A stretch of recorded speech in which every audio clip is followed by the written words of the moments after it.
تفتح دكانك مع أول خيط من الضوء، ليس فقط لتبيع، بل لتدخل نظاماً دقيقاً يحكم سوق فاس. هنا لا تعمل كما تريد، بل كما تفرضه القوانين. المحتسب يمر، يراقب الموازين، يفتش الجودة. غش واحد قد يغلق دكانك بالكامل.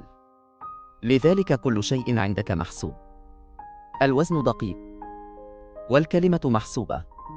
تبدأ الحركة. تجار يحيونون بعضهم. السلام عليكم. ثم تبدأ المساومة. لكن حتى التفاوض له قواعد. لا ترفع السعر بشكل فاضح، ولا تكسر السوق، لأن سمعتك أهم من ربح سريع. تمر القوافل، معها أخبار من الصحراء والأندلس. الأسعار تتغير بناء على خبر واحد، لذلك تبقى منتبها لكل كلمة. ترفع رأسك. ترى طلاب جامعة القرويين يعبرون بجلابيبهم، يحملون ألواحهم، يناقشون العلم في الطريق. بعضهم يشتري منه، لأن السوق والعلم هنا يلتقيان يوميا. عند الظهر يهدأ كل شيء. تغلق الدكاكين.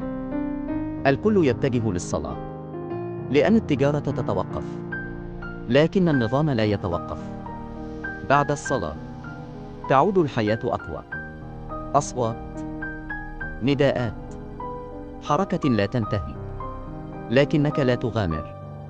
تعرف أن خسارة واحدة قد تكلفك شهوراً، لذلك تختار صفقاتك بعناية.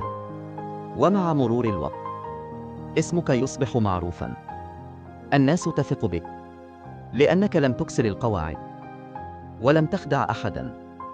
وفي النهاية، نعم، نجحت، ليس فقط لأنك تبيع، بل لأنك فهمت كيف تعيش داخل نظام يحكم كل تفصيلة.